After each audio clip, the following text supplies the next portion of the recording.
ఓ నమః. హరి ఓం. శ్రుతిస్మృతిపురాణానామాలయం కరుణాలయం నమామి భగవత్పాదశంకరం లోకశంకరం. అజడాత్మవదాభాంతి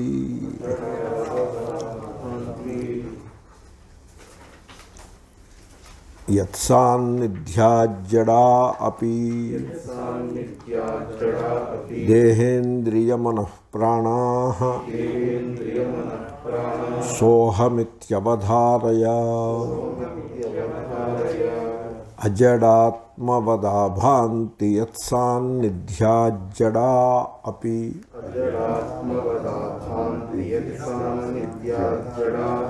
దేహేంద్రియమనఃప్రాణాః సోహమిత్యవధారయ. అజడాత్మవత్ ఆభాంతి యత్సాన్నిధ్యాత్ జడాః అపి దేహేంద్రియమనఃప్రాణాః సహ అహం ఇతి అవధారయ. ఈ సోహం అన్నది మహామంత్రం, గొప్ప మంత్రం. సోహమే మంత్రం. తర్వాత దాని గురించి రామతీర్థ చక్కని వ్యాఖ్యానం చేశారు. నేను కూడా నాకు అనిపించింది ఏమిటంటే, మీరు సోహం అని ఒక్క పిసర శ్రద్ధతో, శ్రద్ధ అంటే నమ్మకం కాదు, ఎర్నెస్ట్నెస్, విశ్వాసం కాదు, ఎర్నెస్ట్నెస్, ఒక్క పిసర ఫోకస్ ఆఫ్ మైండ్ తోటి మీరు సోహం అని మీరు చెప్పుకుంటే మీరు ఈ దేహేంద్రియ సంఘాతమునకు అతీతంగా నిలిచి ఉండగలుగుతారు. ట్రాన్సెండెన్స్ మీరు అకాంప్లిష్ చేసుకోవచ్చు. లేకపోతే ఈ దేహము ఇంద్రియములు వీటితోటి మమేకమై వాటి ద్వారా ఓ సంసారం చుట్టూ నిర్మాణమై ఉంటుంది. వీటిని బట్టి వస్తుంది సంసారం. ఇవి లేకుంటే అవి ఉండవు. దేహము జగత్తు కలిసి వస్తాయి, కలిసిపోతాయి. దేహం లేకుండా జగత్తు ఉండదు, జగత్తు లేకుండా దేహం ఉండదు. అవి రిలేటివ్ టు ఈచ్ అదర్. బొమ్మ బొరుసులాగా. బొమ్మ ఉంటే బొరుసు ఉంటుంది, బొరుసు ఉంటే బొమ్మ ఉంటుంది. దేహము జగత్తు అలాంటివి. కాబట్టి మీరు దేహమునకు అతీతంగా అంటే ట్రాన్సెండెన్స్ కనుక మీరు చేయగలిగితే జగత్తు ట్రాన్సెండ్ అయిపోతుంది ఆటోమేటిక్గా. రెండూ కూడా ఒకేసారి ట్రాన్సెండ్ అయిపోతాయి. దానివలన కొంత విశ్రాంతి లభిస్తుంది. అది రెస్టింగ్ ప్లేస్. అది మీరు ఈ దేహము ఇంద్రియములు వీటితో మమేకమై ఒక జగత్తుని చుట్టూ పెట్టుకుని ఆ జగత్తుతోటి కొట్లాడుతూ కాన్ఫ్లిక్ట్ ఉంటుంది. జగత్తు ఎప్పుడూ కాన్ఫ్లిక్ట్ ఉంటుంది. ఎందుకంటే జగత్తులో ఆంధ్రా బ్యాంక్ ఉంటుంది కనుక. అర్థమైందా మీకు? జగత్తు కాన్ఫ్లిక్ట్ ఎందుకు ఉంటుందో అర్థమైంది కదా. ఆంధ్రా బ్యాంక్ ఉంటుంది కాబట్టి కాన్ఫ్లిక్ట్ తప్పదు. కనుక సపోజ్ మీరు దేహం కాదనుకోండి, ఆంధ్రా బ్యాంక్ ఉండదు. లుక్ ఎట్ దాట్, ఎంత ట్రాన్సెండెన్స్ వచ్చిందో.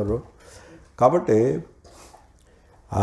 So the point is, soham అనే మంత్రము it is a marvellous discovery. దానికి నోబెల్ ప్రైజ్ ఇవ్వచ్చు. Because it helps the transcendence. ట్రాన్సెండెన్స్ని అది ఈ జీవితము నార్మల్, ట్రాన్సెండెన్స్ అకేషనల్ అని అనిపిస్తుంది టు బిగిన్ విత్. ఆ సిచ్యువేషన్ మీరు రివర్స్ చేస్తే మీరు జ్ఞానం అయిపోతారు. ట్రాన్సెండెన్స్ ఈజ్ నార్మల్, ఇది అకేషనల్. భిక్షాటనము ఇత్యాది కొరకు ఇది పెట్టుకోవటం. Transcendence is normal, that is called నిష్ఠ. నిష్ఠా పదానికి అర్థం అది. Transcendence becomes the new normal. అది పెట్టుకో.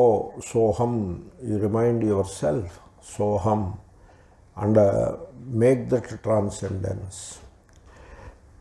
శ్రీశ్రీ గారు పెట్టిన యోగా టెక్నిక్ ఏదో ఉంది చూడండి. ఈయన విశ్వగురు, ఆయన జగత్తులో చాలామందికి గురువు. ఆయన ఆ సోహంని పట్టుకున్నారు ఆయన.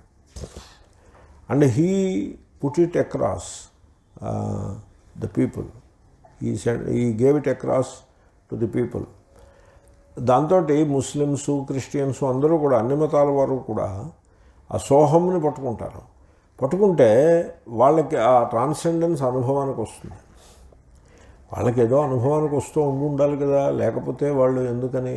అందులో ముస్లిం నేషన్స్లో కూడా పాపులారిటీ వచ్చిందంటే ఆ ట్రాన్సెండెన్స్ వాళ్ళకి ఆయన అందజేయగలిగినాడని అర్థం ఏదో పేరు మీద. సో నేను అనుకున్నా, ఓ ఈయన బాగా పట్టుకున్నారే, మంచి ఆయన తెలివితేటలన్నీ కూడా ఆ ఒరిజినల్గా సోహంని పట్టుకోవడంలో ఉన్నాయి. బహుశా మహేష్ యోగి గారు ఆయనకు అందజేసి ఉంటారు. మహేష్ యోగి గారు శిష్యులు అనుకుంటా ఆయన. కాబట్టి సోహం ఈజ్ వెరీ పవర్ఫుల్. ఆ సోహంని కనుక పట్టుకుంటే ఇట్ హెల్ప్స్ యూ ట్రాన్సెండ్. దానికి ఎవడైనా కావచ్చు, జైల్లో ఉండే మర్డర్ చేసి కన్విక్ట్ కూడా అవ్వచ్చు. He can transcend. ఒకసారి ట్రాన్సెండ్ అయితే అందరూ ఒక్కటే, సర్వం బ్రహ్మ. ట్రాన్సెండ్ అయితే కాబట్టి ఆ సోహం యొక్క ఆ పవర్ ఆఫ్ ట్రాన్సెండెన్స్ దాని యందు అంతర్నిహితమై ఉన్నది అని గమనించాల్సి ఉంటుంది. తర్వాత రామతీర్థ ఏమన్నారంటే, సోహంలో ఉండే వొవెల్స్ అండ్ కన్సనెంట్స్ని చూసుకుని మీరు కన్సనెంట్స్ని డ్రాప్ చేసేయమన్నారు, హల్లుల్ని డ్రాప్ చేయమన్నారు. మకారము హాఫ్ వోవెల్ అని చెప్పారు ఆయన. అది half consonant, half vowel. Therefore don't drop మా, కౌంట్ ఇట్ యాజ్ వోవెల్. కన్సనెంట్స్ని డ్రాప్ చేసేయండి. ఏం మిగులుతుంది? ఓం మిగులుతుంది. ఓం అలా పుట్టింది అని ఆయన అంటారు. ఓం యొక్క అర్థము సోహం అనియే. కాబట్టి సోహం అన్నది అంత గొప్ప గొప్ప మంత్రము. దాని నుండి ఓంకారం ఉద్భవించింది. On one side it helps the transcendence and also it is called అజపా జపము, హంస గాయత్రి. దానికి హంస గాయత్రి అనే మాట ఎందుకు వచ్చింది? సోహం బికమ్స్ హంసో, విచ్ ఈజ్ హంస. సోహం సోహం సోహం సోహం సోహం అంటూ ఉంటే అది హంసో హంసో అవుతుంది. సంధి విచ్ఛేదం చేస్తే హంస అవుతుంది. ఆ హంస పదమే అలా వచ్చినది. అండ్ దెన్ హంస ఆల్సో స్టాండ్స్ ఫర్ నేరక్షేర వివేక. హంస అనగానే నీరును పాలను సెపరేట్ చేసేది, డిస్క్రిమినేట్ చేసేది. It stands for discrimination. ఇక్కడ కూడా నీరు వంటి దేహాదులను, పాల వంటి చైతన్యమును డిస్క్రిమినేట్ చేయుట అని అది హంస. ఆ హంస లక్షణం ఇక్కడ మన వివేకమునందు ఇమిడి ఉన్నది. కాబట్టి సో 3 ఆస్పెక్ట్స్, సోహంకి 3 aspects. One is it is the origin of Om. రెండవది it is the mantra of transcendence. పోనీ అది 1, ఇది 2 అని పెట్టుకోండి. మూడవది it is the method of, it is the source of discrimination. 3 ఉన్నాయి దాని యందు. కాబట్టి ఆ సోహంని మీరు పట్టుకోండి. నిసర్గదత్త మహారాజు గారి పుస్తకానికి సోహం అని పేరు. ఐ ఆమ్ దాట్, సోహమిత్యవధారయ. ఇక్కడ ఎదురుకుండా కనబడే ఈ దేహాన్ని పట్టుకుని ఇది నేను అని అనొద్దు. ఇదం అహం, ఇదం అహం మమేదమితి. సో అహమిదం మమేదమితి ఒక అధ్యాస. అహమిదం అనొద్దు, అహమిదం అనొద్దు. సోహం అహం సహ అని మీరు నిశ్చయం చేసుకోండి. ఈ ఇదం మీకు ఆత్మస్వరూపంగా భాషిస్తోంది, నేను అన్నట్టుగా భాషిస్తోంది. It is an error of judgement. Error అంటే it is a sin. It is a sin. ఎందుకంటే ఈ దేహేంద్రియాదులు ఏవి గలవో 4 చెప్పారు. దేహ, ఇంద్రియ, ప్రాణ, మనః. అది వరస. బట్ మీటర్ కోసం మనః ముందు పెట్టి ప్రాణ తర్వాత పెట్టారు. It is meant for metre only. వరస అయితే దేహ, ఇంద్రియ, ప్రాణ, మనః. ఓకే, ఈ 4 ఉంటాయి. ఈ 4ంటిని మీరు గుర్తుపట్టండి. దేహ ఇస్ ది స్కాఫోల్డ్, అది బేస్. దేహాన్ని అంటిపెట్టుకుని ఉంటాయి మిగతావన్నీ, ఇంద్రియములు అన్నీ కూడా. అది స్కాఫోల్డ్ అని అనొచ్చు దేహము. ఓకే, అస్థిపంజరం. దట్ ఈస్ ది దేహ. ఇంద్రియములు దేహమునందు అక్కడక్కడ నిక్షిప్తములై ఉంటాయి. 10 ఇంద్రియములు. ఈ ఇంద్రియముల యందు దేహమునందు ప్రాణశక్తి సంచారం చేస్తూ ఉంటుంది, ప్రాణాపాన వ్యానోదాన సమాన రూపముగా. అండ్ దెన్ దెర్ ఈజ్ విజ్ఞానశక్తి కాళ్ళు మనః. ఓకే, ఇవన్నీ కూడా జడములే. ఇవన్నీ జడములే. ఇప్పుడు ఎలక్ట్రిసిటీ తోటి టీవీలో మంచి బొమ్మలు వస్తూ ఉంటాయి, నాటకాలు వస్తాయి, పాటలు వస్తాయి, సంగీతం వస్తుంది, అవేవో వస్తాయి. టీవీలో. అంత మాత్రం చేత టీవీని పట్టుకుని చేతనం అంటారా? టీవీ చేతనం అయిపోదు. ఎంత మంచి ప్రోగ్రాం వచ్చినా టీవీ జడమే.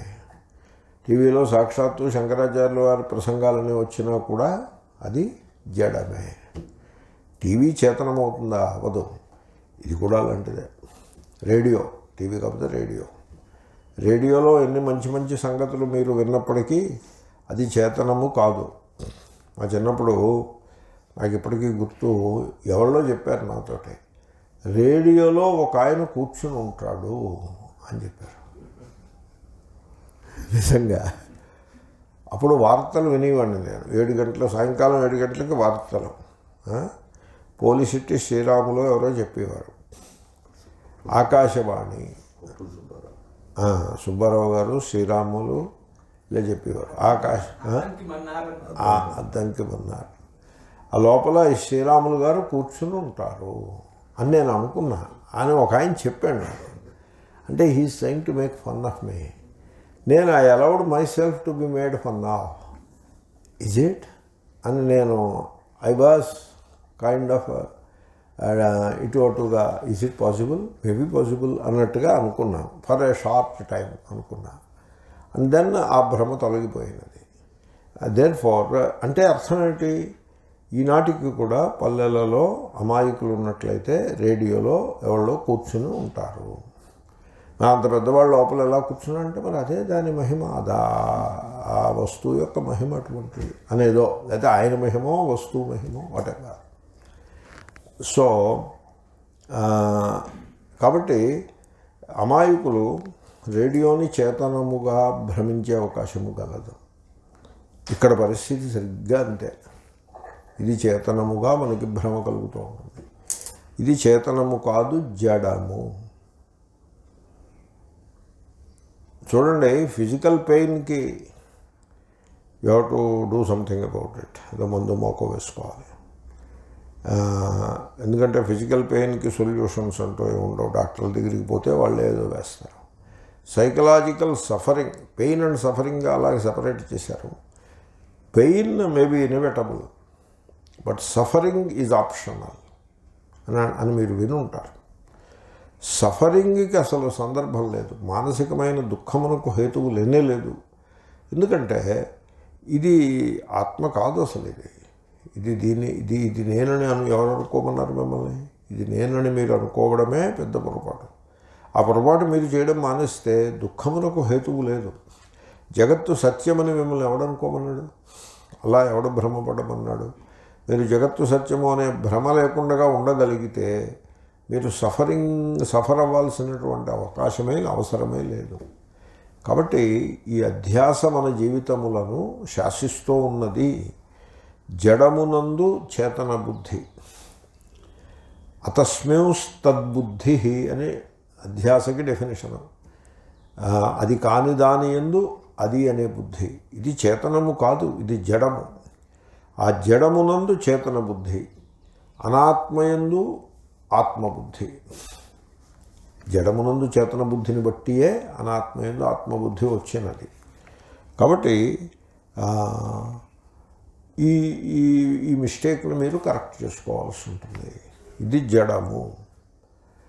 టేప్ రికార్డర్కి దీనికి ఏమీ తేడా లేదు. టేప్ రికార్డర్ మాట్లాడుతూ ఉంటుంది.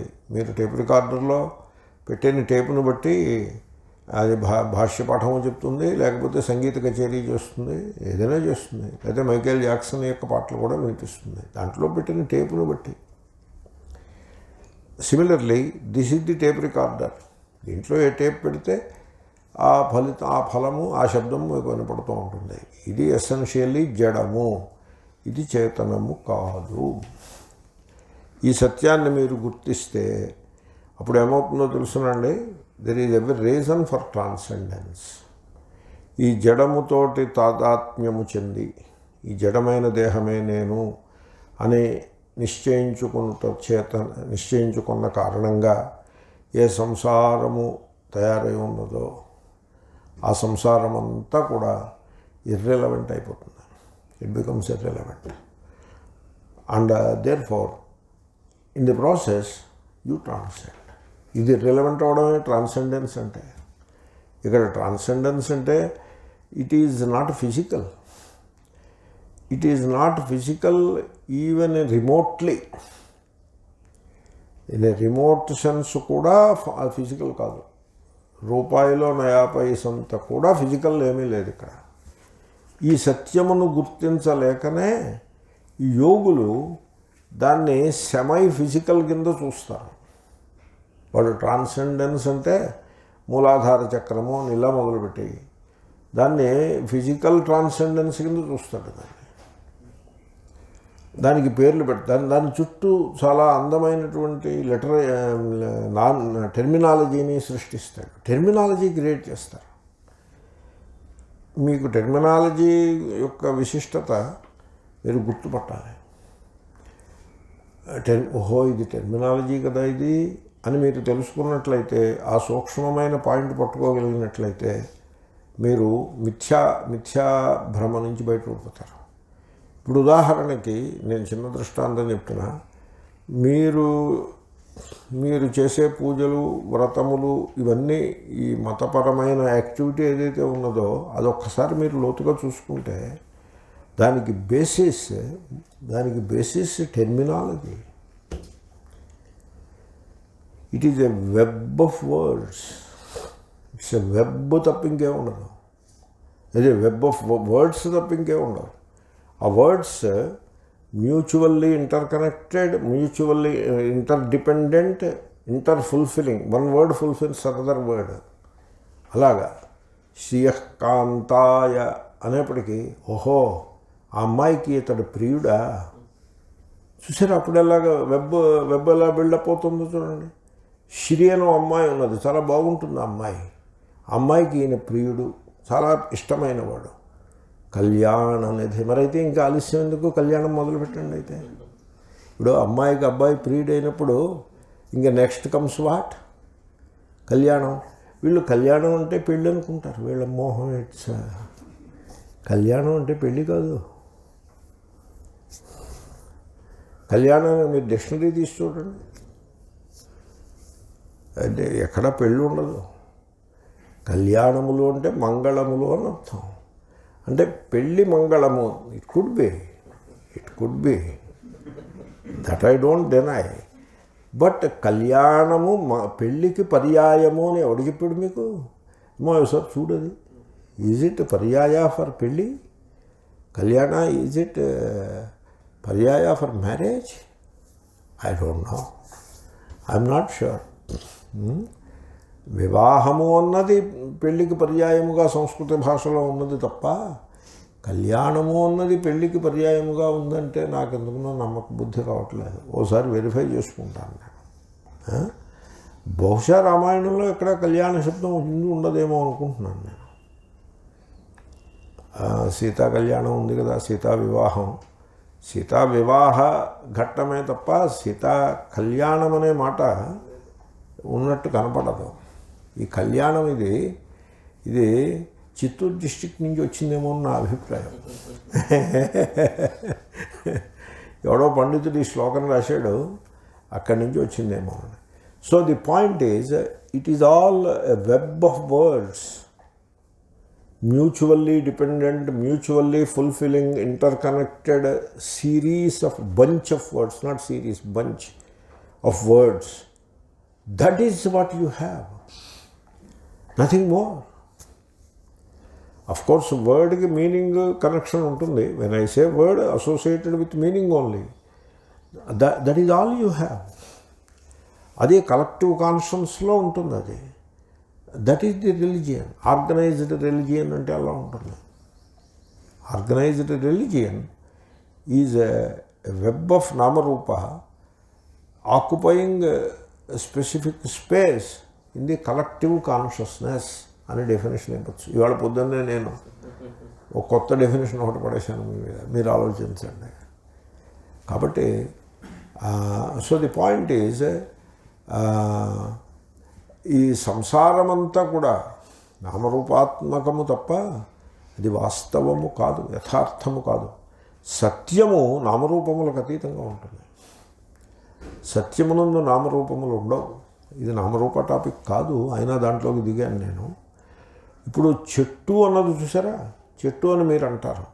యూ థింక్ దట్ ఈస్ చెట్టు అని మీరు అనుకుంటారు.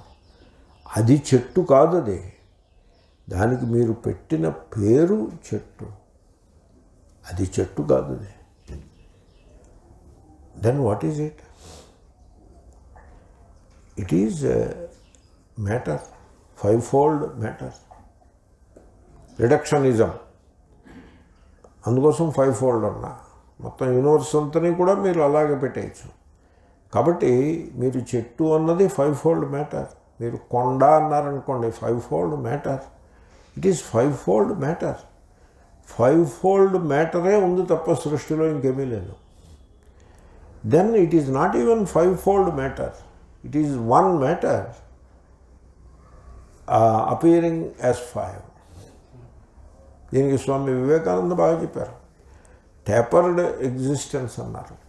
ఆ మ్యాటరే కండెన్స్డ్గా ఉంటే, స్థూలముగా ఉంటే పృథివీ అయినది, సూక్ష్మముగా ఉంటే ఆకాశమైనది. మధ్యలో the same matter is tapered. Tapered అంటే దానికి ఇంటెన్సిటీ తగ్గుతూ వస్తుంది. అది that is what it is. So I said it fivefold matter, it is but matter. It is one matter, no second, one matter, and the name of that matter is Brahman, and that matter is not jada. ఇలా ఉంది argument. బాగుందా? మరి అదే దాంట్లో ఉండే కొత్తదా. ఇదంతా కూడా వివేకానంద నుంచి వచ్చిందే. స్వామి వివేకానంద ఇది ఆరిజిన్ ఆఫ్ దిస్. ఆయన చాలా బాగా చెప్పుకొచ్చాడు దాన్ని. వివేకానందకి వేదాంతం చదువుకోలేదన్న వాళ్ళు ఏం చదువుకున్న వాళ్ళు కాదు. అదే వాళ్ళు చదువుకున్నది కాదు, ఊరికే ఇక్కడ అక్కడ 4 డెఫినేషన్స్ బట్టి కాలక్షేపం చేసి వాళ్ళే తప్ప సూక్ష్మంగా విస్తృతంగా అధ్యయనం చేసి చెప్పాలి. అంతేగాని ఊరికే పైన 4 మాటలు పట్టుకుని వివేకానంద గొప్పవాడు అంటే కూడా it doesn't mean anything. Einstein చాలా గొప్పవాడు అని మనందరం అన్నాం అనుకోండి, చప్పట్లు కొట్టామనుకోండి, but does it mean? It doesn't mean anything. మనం we don't know anything of Einstein. అలాగా ఎనీవే, కాబట్టి ఈ నామరూపములు, సంసారం అంటే నామరూపములు, ఈ దేహేంద్రియాదులు కూడా అంత మాత్రమే. So anyway, it's a digression. Coming back to the point, ఈ జడములు ఆత్మ కానివి, అనాత్మలు, అచేతనములు, జడములు ఒకటే అయింది. వాటి యందు మీరు తాదాత్మ్యాన్ని పెట్టుకుని ఈ సంసారాన్ని అనుభవిస్తూ ఉన్నారు. మరి అయితే ఇవి జడములైతే చేతనములుగా ఎందుకు కనపడుతున్నాయి? There is a reason for it. మామూలుగా నేను పట్టుకున్న ఎగ్జాంపుల్ ఒకటి ఉంది. ఇప్పుడు మీకు మిర్రర్ ఉందనుకోండి, mirror is what? Silica and silicon is a metal or element.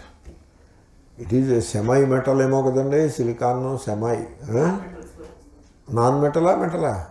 Non metal. Okay. So ఆ silicon is an element. Silica అంటే సిలికాన్ డయాక్సైడ్, అది SiO2. అది కెమికల్ నామన్క్లేచర్ అలా ఉంటుంది. అల్యూమినియం అని కూడా అంటూ ఉంటారు. దాని ఆక్సైడ్కి అల్యూమినా అని పేరు. సిలికాన్ ఆక్సైడ్కి సిలికా అని పేరు. అది కెమికల్ నామన్క్లేచర్ అది. కాబట్టి ఆ మిర్రర్ మీరు ఏదైతే అంటున్నారో అది సిలికా అంటే ఇసుక. సిలికా అంటే ఇసుక. మీరు ఇసుక దొరుకుతుంది కదా, ఇసుక ప్యూర్ సిలికా, 99 ప్యూర్ సిలికా. అది తీసుకుని దానికి మెల్టింగ్ పాయింట్ ఉంటుంది, ఏదో 2000 degrees అంతా ఉంటుంది. మెల్ట్ చేసి దాన్ని చక్కగా స్ప్రెడ్ చేస్తే మీకు మిర్రర్ వస్తుంది. మిర్రర్ సన్లైట్ని బాగా రిఫ్లెక్ట్ చేస్తుంది. Silica cannot reflect, but it is the same thing. Similarly బయట ఉండే పంచభూతములు ఆ చైతన్యాన్ని రిఫ్లెక్ట్ చేయటం లేదు, చిత్తుని రిఫ్లెక్ట్ చేయటం లేదు. సత్తుని రిఫ్లెక్ట్ చేస్తూనే ఉన్నాయి, చిత్తుని ఆనందాన్ని రిఫ్లెక్ట్ చేయటం లేదు. ఓకే. పశువుల యొక్క దేహములు, పశుపక్ష్యాదుల యొక్క దేహములు సత్తుని చిత్తుని రిఫ్లెక్ట్ చేస్తున్నాయి, ఆనందాన్ని రిఫ్లెక్ట్ చేయటం లేదు. మానవ దేహము సత్ చిత్ ఆనంద మూడింటిని రిఫ్లెక్ట్ చేస్తూ ఉంటుంది. ఇక్కడ సుఖానుభవము ఉంటుంది. ఇది మానవ దేహం యొక్క వైశిష్ట్యం. ఇదొక అభిప్రాయం. So it sounds all right. Because పశుజన్మలో ఆనందం తక్కువను దుఃఖం ఎక్కువ ఉంటుంది.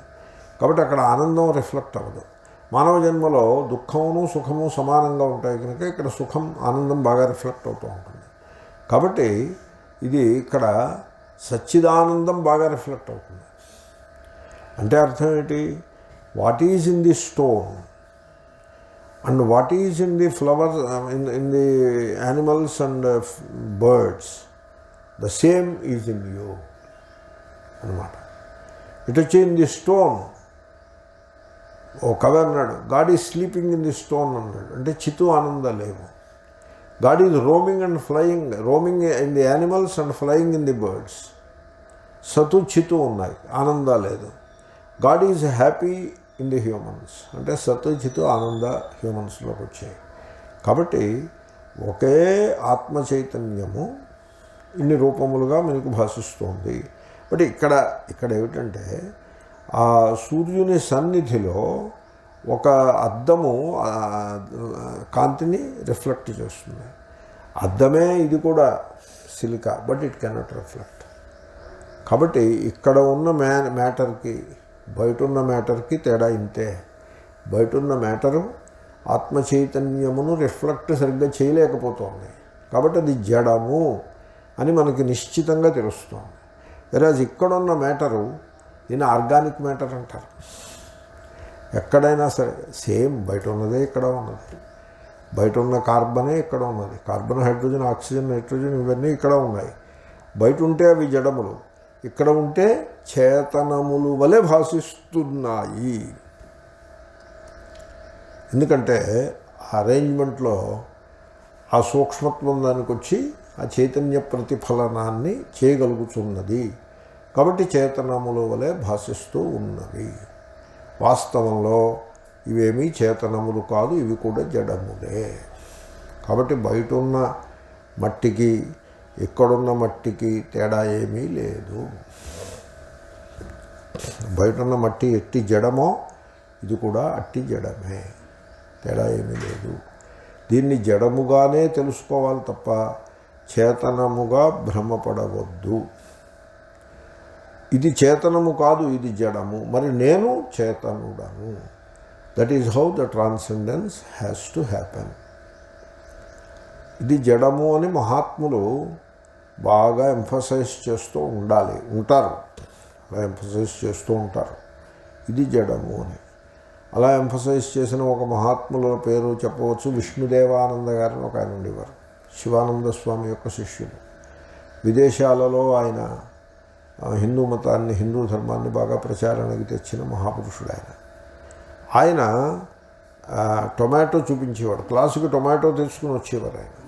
ఆ టొమాటో, నా what is this is same as this tomato, what is tomato is same as this అనేవాడు ఆయన. అని పైగా ఆయన ఏమనేవాడంటే, ఈ టొమాటో ఎక్కడి నుంచి వచ్చిందో తెలుసునా? అక్కడ ఉన్న టొమాటో మొక్క నుంచి వచ్చింది. ఆ టొమాటో మొక్క ఎక్కడుందో తెలుసునా? మా గురువుగారి సమాధి మీద ఉంది. మా గురువుగారి దేహాన్ని పాతిపెట్టిన చోట ఈ టొమాటో మొక్క పాతిపెట్టి టొమాటో మొక్క వేసాం మేము. కాబట్టి ఇప్పుడు గురువుగారి దేహమే ఈ టొమాటో యందు గలదు. ఆ టొమాటో పుచ్చుకునేవారు ఆయన. టొమాటో తినచ్చు, టొమాటోని ఉడికించక్కర్లేకుండా తినేయచ్చు, తినే ఉత్సాహం ఉంటే. ఇప్పుడు గురువుగారి దేహం ఏమైంది? ఇప్పుడు నా దేహమైనది అంటూ అలా ఏదో చెప్పేవారు. రేపొద్దున్న మీరందరూ దీన్ని పాతి పెడతారు. పాతిపెట్టి మళ్ళీ టొమాటో మొక్క వేయండి, అప్పుడు మళ్ళీ మీకు ఏమొస్తుంది? టొమాటో వస్తుంది అని డ్రమటైజ్ చేసి చెప్పేవారు. బట్ జాగ్రత్తగా సూక్ష్మంగా ఆలోచిస్తే కరెక్టే అది. It is true. దీన్నే ఇటువంటి ధోరణి రామతీర్థ కూడా ప్రజెంట్ చేసేవారు. అంటే ఈ మహాత్ములు వాళ్ళు తమ అనుభవమును వాక్య రూపంగా మన ముందు పెట్టారు. అంచేతను వాళ్ళు చెప్పిన మాటలకు అనుభవమునకు మధ్యలో భేదమేమీ లేదు. వాళ్ళు కోటేషన్స్ కావు అవి. They are not quotations, they are their own experience. అంచేతనే ఇటువంటి అధ్యయనమునకు మననము అని పేరు. అలాగా ఆ అనుభవములను నెమరు వేసుకునుట, ఇతరుల అనుభవములను నెమరు వేసుకుంటే అది మన అనుభవము అగును. దానికి మననము అని పేరు. కాబట్టి ఈ దేహము బాహ్యమునందుండే పంచభూతముల కంటే భిన్నము కాదు, ఇది జడమే. కానీ దాని అరేంజ్మెంట్లో ఒక విశిష్టత గలదు. It is organic arrangement. And then the chaitanya, it is close to the chaitanya. Everything is close to the chaitanya, but chaitanya is reflecting quite well here. అది anyway we have covered everything. యత్ సాన్నిధ్యాత్, ఏ ఆత్మచైతన్యము యొక్క సన్నిధి వలన దేహేంద్రియ మనఃప్రాణా, దేహము ఇంద్రియములు మనస్సు ప్రాణములు జడాహ అపి, జడములే అయినప్పటికీ అజడాత్మవత్, చేతన ఆత్మవలే ఆభాంతి, తెలియబడు ప్రకాశిస్తున్నవో సహా అట్టి చైతన్యము అహం నేను ఇది అని అవధారయ, నిశ్చయించుకొనుము. ఆ చైతన్యము నేను అని నిశ్చయించుకో. ఆ జడమును పట్టుకుని నేను నేను అని అనడం మానేయి.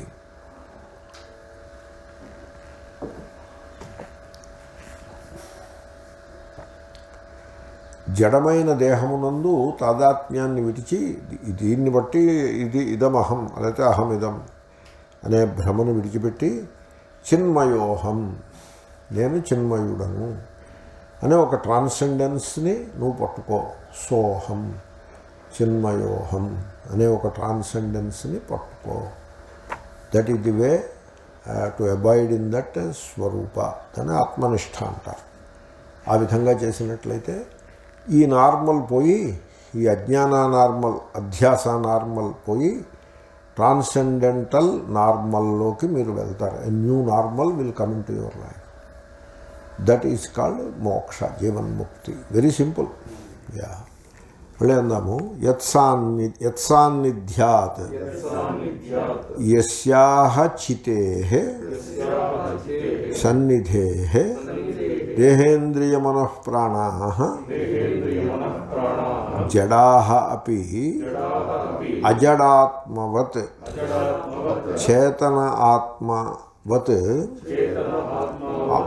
అచేతన ఆత్మవత్ ఆభాంతి, ప్రకాశిస్తున్నవో సహా అట్టి ఆత్మ చైతన్యము అహం నేను ఇది అని అవధారయ, నిశ్చయించుకొనుము. అజడాత్మవదాభాంతి యత్సాన్నిధ్యాజ్జడా అపి దేహేంద్రియ మనఃప్రాణాః సోహమిత్యవధారయ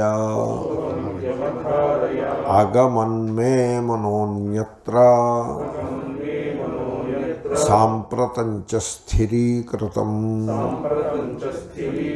ఏవం యో వేత్తి ధీవృత్తిం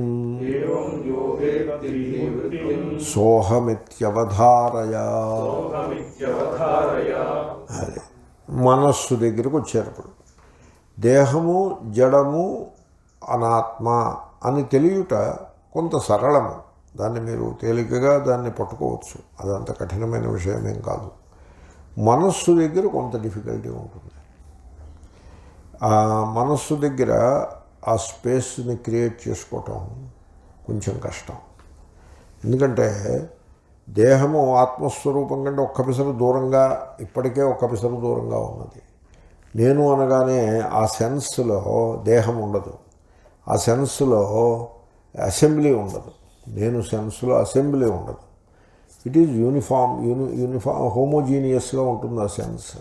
వెరస్ బాడీ చాలా హెటరోజీనియస్గా, కంగ్లామరేట్ అన్నట్టుగా మనకి తెలుస్తూ ఉంటుంది. దేహము అనే దాంట్లో దూరం స్పష్టంగా అనుభవానికి వస్తుంది. ఆ దూరం కూడా కాళ్ళు అనేప్పటికీ దూరం ఇంకా బాగా అనుభవానికి వస్తుంది. తల దగ్గరకు వచ్చేప్పటికి అనుభవం కొంచెం ఇబ్బంది అవుతుంది.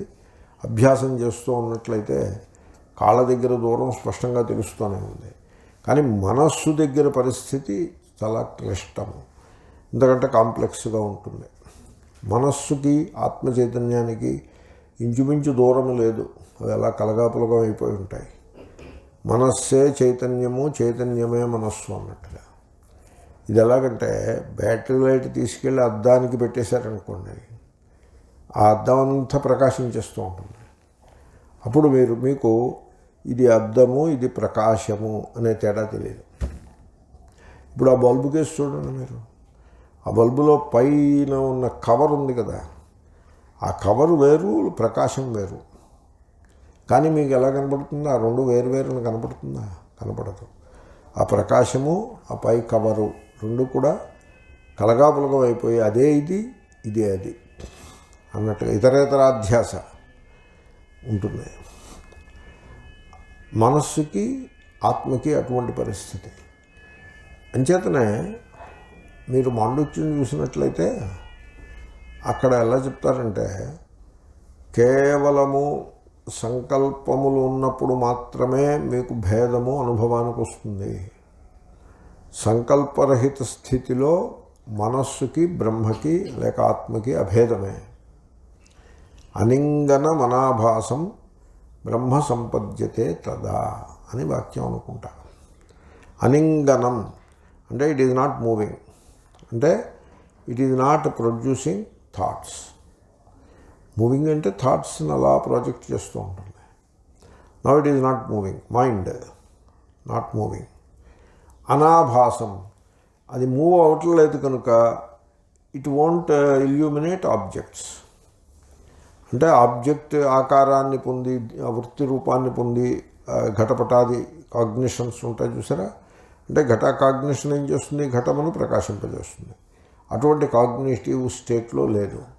It is not cognizing anything. అది వేటిని విషయములను ప్రకాశింపజేయుటలేదు. అనాభాసం. అటువంటి మనస్సు అంటే thoughtless state of the mind. అనింగనం అనాభాసం. మరి ఆ మైండ్, ఇప్పుడు మైండ్ ఏమైపోయింది? It lost its existence. తన ఉనికిని అది కోల్పోయినది. కోల్పోయి అది ఏం చేసింది? శూన్యం అయిపోయింది. ఏది కూడా శూన్యంలోకి వెళ్ళిపోదు. ఉనికిని కోల్పోయినది అంటే దేంట్లోనో విలీనమైనది అని అర్థం. అది దేంట్లో విలీనమైనది? బ్రహ్మయందు విలీనమైనది. దాన్ని మీరు సత్ అనే భాషలో చెప్పాలంటే మనస్సు యొక్క సత్తా బ్రహ్మసత్తలో విలీనమైపోయినది అని.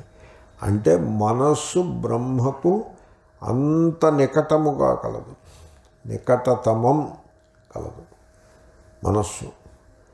ఇంకా మనస్సుని మీరు పట్టుకుంటే బ్రహ్మకి మీరు దూరంగా లేరు, చాలా దగ్గరగా వచ్చేసారు. ఓకే. ఎటొచ్చి మనస్సులో రెండు అంశాలు ఉంటాయి. ఒకటి చైతన్యాంశము, రెండు నామరూపాంశము, ప్రకృత్యంశము. అది ప్రకృతి పురుష సమాగమము. చైతన్యాంశము తర్వాత ప్రకృత్యంశము కలిసిన చోటు మనస్సు అన్నమాట. అంచేతనే మనస్సుకి చిజ్జడ గ్రంథి అని పేరు. ఆ చిత్ జడ.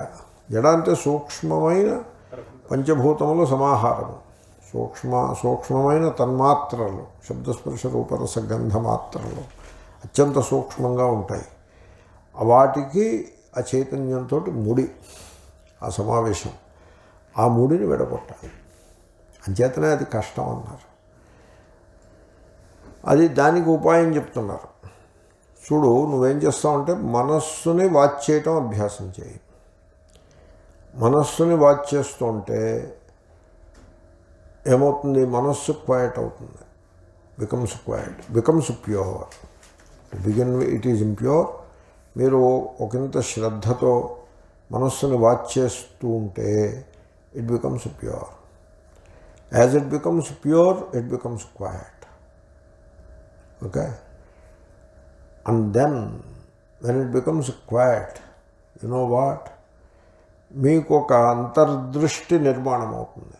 You will realise, you will get an insight. ఏమని? ఐ ఆమ్ ద విట్నెస్ అనే ఇన్సైట్ మీకు వస్తుంది. ఐ ఆమ్ ది విట్నెస్, ఆ ఇన్సైట్ మీకు వస్తుంది. ఇన్సైట్ఫుల్గా ఉండాలి. ఊరికే సాక్షి అని చెప్పేసి ఊరికే ఉపన్యాసం చెప్పడం అని కాదు. That insight, this is a pre condition to get that insight. ఏమిటి ఆ ప్రీ కండిషను? మైండ్ ప్యూర్ అవ్వాలి, క్వైట్ అవ్వాలి. అప్పుడు మాత్రమే మీకు ఆ సాక్షిత్వ అనుభవము కలుగును. అంటే అప్పుడు మాత్రమే ఐడెంటిఫికేషన్ బ్రేక్ అవుతుంది. మైండ్ ఇంప్యూర్గా ఉండి చంచలముగా ఉన్నంత వరకు మీకు సాక్షిత్వము అనుభవానికి రాదు. ఊరికే ఉపన్యాసం చెప్పినట్టుగానే ఉంటుంది, అది అనుభవానికి రాదు. ఆ గ్రంథి, ఆ ముడి అలాగే ఉంటుంది, బిగుసుకుని ఉంటుంది. ఇంతకుముందు సంసారముడైతే ఇప్పుడు వేదాంతముడు అవుతుందే తప్ప ఆ ఇన్సైట్ మాత్రం పుట్టదు. ఇన్సైట్ కలగాలంటే mind must be pure and therefore quiet. Pure అయితే క్వైట్ అవుతుంది. So how to accomplish it? Watch the mind. నాకు ఇప్పటికీ నేను చెప్పాను, అయినా మళ్ళీ నాకు ఆశ్చర్యం కలుగుతూ ఉంటుంది. నేను మైండ్ని వాచ్ చేయాలి అని నేను చెప్పినప్పుడు ఈ వేదాంతి, కాన్సెప్చువల్ వేదాంతి, చదువుకున్నాడు. I appreciated his study. ఏదో కొంత వ్యాకరణం కూడా బాగా చదువుకున్నాడు, ఏదో సూత్రాలు అవి అంటే ఇంట్రెస్టు. కాబట్టి బుద్ధిమంతుడని నేను అనుకోబోతూ ఉండగా, అబ్బాయి ఎందుకండి ఈ సాక్షిత్వం ఏంటండి, ఈశ్వరుని పట్టుకోవాలి, కానీ ఇది ఈశ్వరుడు కాదు, అది క్యా హమ్ ఝక్ మార్ రహే హై క్యా, అది ఆ ఈశ్వరుడు కాన్సెప్చువల్ అయిపోలేదు. సాక్షిత్వం ఇదంతా అనవసరం అండి, కాన్షియస్నెస్ సాక్షిత్వం ఇదంతా అనవసరం అండి, ఇదంతా కూడా నియో వేదాంత. ఇది నియో వేదాంత నా ఈ శ్లోకం, లుక్ ఎట్ దాట్ అని ఈ రకంగా కామెంట్ చేసేప్పటికీ నేను డిసప్పాయింట్ అయ్యాను. I'm not hurt or anything, what is there to get hurt? I'm disappointed. అరే బుద్ధిమంతుడు అనుకుని సంతోషిద్దాం అనుకుంటే బుద్ధిమంతుడు కాదని తేలిందే అని నేను అనుకోలేదు. ఇప్పుడు ఎవడో బుద్ధిమంతుడు అనుకుంటాం, కాదని నిరూపించుకుంటాడు అనుకున్నా తను. సరే, it's okay, up to him. Okay, I was disappointed. నాకు అనిపించింది ఇది ఒక గ్యాంగ్, ఇది ఒక ఫ్లో. ఈ ఫ్లో కలుషితమైన ఫ్లో. దీంట్లో శంకరుల భాష్యంలో చెప్పిన పంక్తుల్ని పట్టుకోవడం అనే ఆలోచన ఉండదు, అసలు ఆ దృష్టి ఉండదు. తర్వాత మనం సొంతంగా ఆలోచిద్దామనే పద్ధతి ఉండదు. ఇది ఒక సిస్టమ్కి స్లేవ్ అయిపోవడం. You enslave your self to a system which is in place that produces further slaves only. Slavery produces slaves. You cannot get a jnani out of that. Occasionally may come also, you have to wait for it. Very unfortunate, very disappointing. సరే, ఎవరి ఇష్టం వాళ్ళది. భగవంతుడు సద్బుద్ధిని ప్రసాదించుగాక అని మనం దండం పెట్టాల్సి ఉంటుంది. అంతకంటే ఇంకేం చెప్తాం? సో మీరు ఆ మనస్సుని వాచ్ చేయటం, that is the supreme spiritual practice. ఇది నిధిధ్యాసనం అంటే అదే. మీ మనస్సుని మీరు పట్టుకోవాలండి, మీ మనస్సుని మీరు తెలుసుకోవాలండి, మీ మనస్సులో ఉండే గుణదోషాలను మీరు పరిశీలించాలి. అది ధ్యానం అవుతుంది తప్ప ఏదో ఫార్ములాని పట్టుకుని దౌరాయిస్తుంటే ధ్యానం ఏమవుతుంది? దాంట్లో ధ్యానం అనే మాటకు అర్థమే ఉన్నది, అదో రకం ధ్యానం. కాబట్టి మనస్సుని వాచ్ చేస్తూ, ఎప్పుడైతే మనస్సును వాచ్ చేస్తారో that alertness will come to you. That alertness which is also called awareness, which is called mindfulness in Buddhist literature, is the సాక్షిభావ. అదే సాక్షిభావము. అది మీకు ఆ అంతర్దృష్టిని కలిగిస్తుంది. ఏమని? నేను సాక్షిని అనే అంతర్దృష్టి కలుగుతుంది. దాంతో the identification with the mind snaps. అప్పుడు that is a great service to the mind also. ఎందుకంటే మైండ్కి ఇప్పుడు it is something like what cancerous గ్రోత్కి బ్లడ్ సర్క్యులేషన్ అని కట్ ఆఫ్ చేసినట్టు. ఇది ఒక మెథడ్ ఆఫ్ ట్రీట్మెంట్ అండి శాస్త్రిణ. క్యాన్సర్ ట్రీట్మెంట్స్లో ఏదో carcinogenic chemical chemotherapy, radiation therapy, immunotherapy ఉన్నాయి కదా. There is another attempt how to cut off nutrition to the growth. You have to cut off the nutrition. You cannot do it. It is not easy, but that is an approach. Initial స్టేజెస్లో అది spread కాకముందు దానికి you have to develop a mechanism by which the nutrition supply is cut off. అంటే అర్థం blood circulation, blood వెళ్ళదు అక్కడికి, cut off. అప్పుడు అది ఇట్ డైస్ అవే. మీకు ఎక్కడైనా బాగా దెబ్బ తగిలినప్పుడు, ఎక్కడైనా బండ వస్తువు ఏదైనా తగిలిందనుకోండి, కాలు వేలుకో ఎక్కడనో గోరుకో తగిలితే బాగా నొప్పి పుడుతుంది. అక్కడ బ్లడ్ క్లాట్ అయిపోతుంది. ఆ పాయింట్లో క్లాట్ అయిపోయి అది గట్టిగా తయారవుతుంది, ఎర్రగా బ్లాకిష్గా తయారవుతుంది. అలా ఎందుకు అవుతుందో తెలుసిన, అక్కడికి బ్లడ్ సర్క్యులేషన్ ఆగిపోయింది. ఆ దెబ్బ ప్రభావానికి ఆ బ్లడ్ సర్క్యులేట్ చేసేటువంటి ఆ నెర్వ్స్, ఆ వెస్సెల్స్ అవన్నీ కూడా షాటర్ అయిపోయి that part of it doesn't get blood supply. That's why it pigmentation వచ్చేసి అది ఎర్రగా తయారయ్యి నల్లగా తయారయ్యి తర్వాత మళ్ళీ బ్లడ్ దాంట్లోకి తర్వాత వస్తుంది, వేరే సంగతి. So it is possible, it happens to in the body. It is possible to cut of blood supply. Blood supply cut off చేసేస్తే ఆ గ్రోత్ దానంతట అదే అవుట్ అయిపోతుంది అని ఒక అప్రోచ్. ఇంకా నడుస్తూనే ఉంటుంది రీసెర్చ్. ఈ మనస్సుకి మీ ఆత్మశక్తిని మనస్సు నుంచి విత్డ్రా చేసేసినట్టు. మనస్సుకి ఇంకా ప్రాజెక్ట్ చేసే శక్తి లేకుండా అయిపోతుంది. అది ప్రాజెక్ట్ చేయదేమీను. అది స్లోగా మనస్సు గ్రో అయి ఉన్నది. ఈ సంసారం అంటే growth of the mind only. మీకు దుఃఖము ఇవన్నీ కలుగుతున్నాయంటే that is the unfortunate growth of the mind only. Mind యొక్క మూవ్మెంటే అదంతా కూడా. అదంతా కుంచుకుపోయి మైండ్ తన సత్తను కోల్పోతుంది, బ్రహ్మసత్తలో విలీనమైపోతుంది. దట్ ఈస్ ది సాక్షిభావ. Very powerful way of doing developing వివేక. అదే ఇక్కడ చెప్తున్నారు. దానికి ఒక యుక్తి. నీ అనుభవం నువ్వు చూసుకో. నీ మనస్సు ఇంకొక వైపు ప్రసరించినప్పుడు నువ్వు దీనిని తెలుసుకోలేకపోతేవి. అంటే మనస్సు అటు వెళ్ళింది కనుక ఇది తెలియలేదు. ఆ మనస్సు ఇటు వస్తే ఇది తెలిసింది, అది తెలియలేదు. అంటే మనస్సు ఒక టెలిస్కోప్ లాంటిది. మనస్సు అనే టెలిస్కోప్ ఎటు పెడితే అది తెలుస్తుంది. ఇప్పుడు టెలిస్కోప్ చూస్తుందా, మీరు చూస్తారా? మీరు చూస్తారు, టెలిస్కోప్ చూడదు.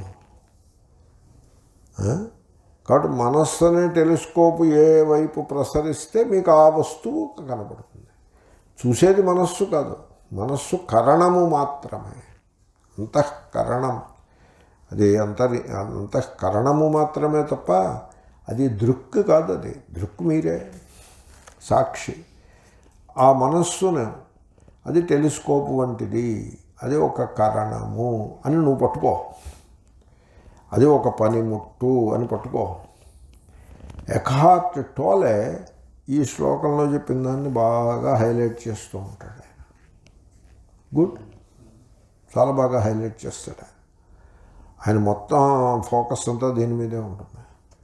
And it gives you transcendence. దాన్ని నియో వేదాంతాన్ని కొట్టిపోయిన పారైనక్కర్లేదు. నియో వేదాంత అయినప్పటికీ ఇక్కడి నుంచే వచ్చింది అది కూడా. అది అతను ఈ పుస్తకం చదివి తీసుకున్నాడని నా అభిప్రాయం కాదు. మొత్తం మీద ఉపనిషత్తులు గీత నుంచే తీసుకొచ్చాడు అతను. అతను చెప్తాడు కూడా ఆ మాట. వస్తూ సో మనస్సు ఒక టెలిస్కోప్ వంటిది. అది ఇటు ప్రసరిస్తే ఇవన్నీ తెలుస్తాయి, అటు ప్రసరిస్తే అవి తెలుస్తాయి. తెలుసుకునేవాడను మాత్రము నేనే అనే వివేకమును మీరు బాగా డెవలప్ చేసుకోండి అనే అభిప్రాయం. మళ్ళీ అందాం శ్లోకం. అగమన్మే మనోన్యత్ర సాంప్రతంచ స్థిరీకృతం ఏవం యో వేత్తి ధీవృత్తి धीवृत्तिं सोऽहमित्यवधारय आगमत् मे मनः अन्यत्र साम्प्रतं च स्थिरीकृतम् एवं यः वेत्ति धीवृत्तिं सः अहम् इति అవధారయ. మీకు ఏదైనా ఉత్సాహం ఉంటే అగమత్ అనే ప్రయోగాన్ని మీరు స్టడీ చేయొచ్చు. అగమత్ లుంగ్, అది లుంగ్. లుంగుల్లో ఆ సిచ్ ఉంటుంది, సకారం ఉంటుంది. ఇప్పుడు క్రూ ఉందనుకోండి అకార్షీత్ అని ఉంటుంది, దృశ్ ఉందనుకోండి అద్రాక్షీత్ అని ఉంటుంది, ఆ సిచ్ ఉంటుంది. అది ఉండదు ఇక్కడ అగమత్. ఎంత సింపుల్గా ఉందో చూడండి. లంగ్ అగచ్చత్, ఇది లుంగ్ అగమత్.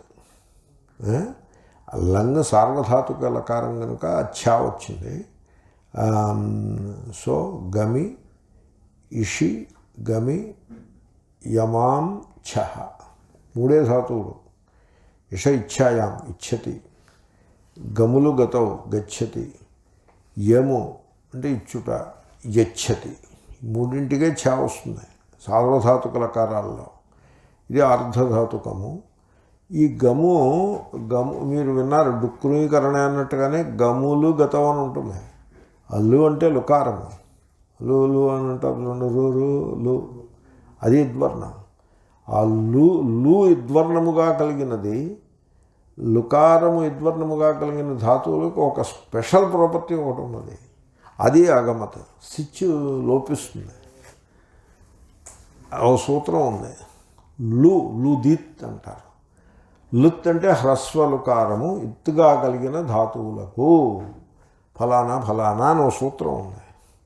ఆ సూత్రం ఇట్ కిక్స్ ఇన్ గమ్ ధాతువు దగ్గరికి వచ్చేవాడికి.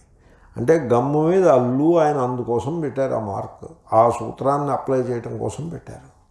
ఎందుకు ఈ లు ఇలా ఎందుకు ఉందంటే దాని వెనకాలని రహస్యం అది. అది మీరు ఇన్వెస్టిగేట్ చేసుకుని ఆ సూత్రం చూసుకుని ఓహో ఇందుకోసం సిచ్ గాయబ్ అయిపోయింది, సిచ్ ఈజ్ గాన్, అడాగమం వస్తుంది. ఆ గమ్ సిచ్, చిలి వచ్చి చిలేహే సిచ్ వస్తుంది. సిచ్ తర్వాత తీ పరస్మయపది తీలో ఈ పోతుంది, తశ్చ ఈ పోతుంది, తు మిగులుతుంది. ఇప్పుడు ఆ సిచ్ డిజపేర్ అయిపోతుంది. అయిపోయి దాని స్థానంలో ఆ ఏదో వస్తుంది, అంగం ఏదో వస్తుంది. కాబట్టి అగమత రూపం వస్తుంది. అగమత అనే రూపాన్ని మీరు చేయగలిగితే లుదిత్ ధాతువుల యొక్క రహస్యం మీకు బాగా తెలుస్తుంది. వెరీ ఇంట్రెస్టింగ్ యూసేజ్ అది. అగమత్ మే మనః అన్యత్ర సాంప్రతం చ స్థిరీకృతం ఏవం యః వేత్తి ధీవృత్తిం సహ అహం ఇతి అవధారయ. ఆత్మకి డెఫినేషన్ చెప్పారు చోట శంకరులు. సకల బుద్ధి ప్రత్యయ సాక్షి ఆత్మ, కఠోపనిషత్ భాష్యంలో అదే ఇక్కడ చెప్పారు. ఆత్మ అంటే దానికి అలంకారం అది చేసి దేవుడు బొమ్మకు అలంకారం చేసినట్టుగా పెట్టారనుకోండి, అది దూరం అయిపోతుంది కదా. ఇప్పుడు దేవుడికి అలంకారం చేసేప్పటికి దేవుడు ఏమవుతాడు? ఇది కౌస్తుభ మాణిక్యము, దాని ఖరీదు 2 కోట్లు. ఇవి మకర కుండలములు, వాటి ఖరీదు 4 కోట్లు. ఇదేమో కిరీటము, దాని ఖరీదు 10 కోట్లు. ఇప్పుడు దేవుడు ఏమైపోయాడు? మీకు దగ్గరకు వచ్చాడా, దూరం పోయాడా? దూరం అయిపోతాడు. దేవుణ్ణి దూరం చేయడానికి ఉపయోగిస్తాయి ఈ మతాలు, దేవుని దగ్గరికి తీసుకొచ్చేవి కావాలి. అసలు మతానికి నేను డెఫినేషన్ ఇచ్చాను. Religion is that which takes God away from you అని. ఓకే, అది రిలిజియన్కి డెఫినేషన్. అది ఆ గాడ్ని మీ నుంచి తీసేసి మీకు బయట ఎక్కడో ఇంకెక్కడో పెట్టే దాని పేరే రిలిజియన్. ఆ గాడ్ మీ లోపల ఉన్న గాడ్ని మీకు పరిచయం చేసేది వేదాంతం. సో ఆత్మ సకల బుద్ధి ప్రత్యయ సాక్షి, అది ఈ శ్లోకంలో మనకి స్పష్టంగా తెలుస్తుంది. నా యొక్క మనస్సు అన్యత్ర మరి ఒక చోటికి అగమతు వెళ్ళినది. సాంప్రతంచ ఇప్పుడైతే స్థిరీకృతం స్థిరముగా ఉన్నది. అది ఈ రెండు ఎవరికి తెలుస్తాయండి? మీకు అనుభవం ఉందా? నా మనస్సు ఎక్కడో ఉండేనండి, అన్యత్ర మన అభూవం, నా మనస్సు ఎక్కడో మరో చోట ఉండే అనే అనుభవం మీకుందా? మరి అటువంటిప్పుడు మనస్సు వేరు, మీరు వేరు. ఇప్పుడు మనస్సు ఎక్కడో ఉంది తప్ప మీరు ఇక్కడే ఉన్నారుగా. కాబట్టి మీరు వేరు, మనస్సు వేరు. ఆ వివేకం స్పష్టంగా తెలుస్తుంది. ఇంకొక అనుభవం, ఈవేళ నా మనస్సు స్థిరపడినది, నిన్న చాలా డిస్టర్బ్డ్గా ఉండే, ఈవేళ స్థిరమైనది అన్నప్పుడు కూడా మీకు ఆ వివేకము తెలుస్తూనే ఉన్నది. ఆ రెండు సందర్భములు కూడా వివేకమును చూపెట్టే అనుభవములు. ఏవం ఈ ప్రకారముగా యహ ఎవడైతే ధీవృత్తిం మనస్సు యొక్క వృత్తిని, వృత్తి అంటే వృత్తి వర్తనే అనే ధాతువు, అంటే ప్రవర్తించుటను, మనస్సు యొక్క చలనమును అని అర్థం. అలా చెప్పండి. మనస్సు యొక్క చలనమును వేత్తి తెలియచున్నాడో సహా అట్టి సాక్షి అహం నేను ఇది అని అవధారయ తెలుసుకొను. కాబట్టి ఆ సాక్షిభావాన్ని డెవలప్ చేసుకోవటం. నేను మొన్న మీకు ఎప్పుడో చెప్పినట్టున్నాను, మీరు ఎప్పుడైనా ఖాళీగా ఉన్నప్పుడు, ఏకాంతంగా ఉన్నప్పుడు మనస్సుని పరిశీలించండి. Make it A fun exercise. దాన్ని ఒక బరువు కింద పెట్టుకోవద్దు. ఏదో కష్టమైన మరి కఠినమైన పని చేసేస్తున్నాము అని కూడా అనుకోవద్దు. Make it A fun exercise to watch the mind. It is fun to watch the mind అని మీకు మీరు చెప్పుకోవాలి. అంత ఖాళీగా ఉన్నప్పుడు యూ వాచ్ ది మైండ్. అది స్లిప్ అయిపోయింది అనుకోండి, యూ ట్రై అగైన్. అదే మాకు ఆ పట్టు దొరకట్లేదు, you try. You fail, fine, you try again. గ్రాడ్యువల్గా మీకు ఆ సాక్షిభావం స్థిరమవుతుంది. ఎప్పుడు మనస్సు శాంతమవడం ప్రారంభమవుతుంది, మనస్సు క్వైట్ అవుతూ ఉంటుంది. As it becomes quieter and quieter, మీ యందు ఆ సాక్షిభావము ఒక అంతర్దృష్టి, ఇన్సైట్గా మీకు అనుభవానికి వస్తుంది. That is what is called ఆత్మనిష్ట. You try it for some time. నా యొక్క మనస్సు అన్యత్ర మరి ఒక చోటికి ఆగమతు వెళ్ళినది. అది ఒక అనుభవం. మరియు సాంప్రతం ఇప్పుడైతే స్థిరీకృతం స్థిరముగానున్నది. ఇది ఇంకో అనుభవం. రెండు కూడా మనస్సే. ఓకే. ఏవం ఈ ప్రకారముగా యహ ఏ సాక్షి అయితే వేత్తి తెలియచున్న ధీవృత్తిం మనస్సు యొక్క వ్యాపారమును వేత్తి తెలియచున్నదో సహా అట్టి సాక్షి అహం నేను ఇది అని అవధారయ నిశ్చయించుకొనుము. మే మనః అన్యత్ర అగమత్ సాంప్రతం చ స్థిరీకృతం. ఏవం యః ధీవృత్తిం వేత్తి సహ అహం ఇది అవధారయ. అగమన్మే మనోన్యత్ర సాంప్రతం చ స్థిరీకృతం. ఏవం యో వేత్తి ధీవృత్తిం సోహమిత్యవధారయ. ఓం పూర్ణమదః పూర్ణమిదం పూర్ణాత్ పూర్ణముదచ్యతే పూర్ణస్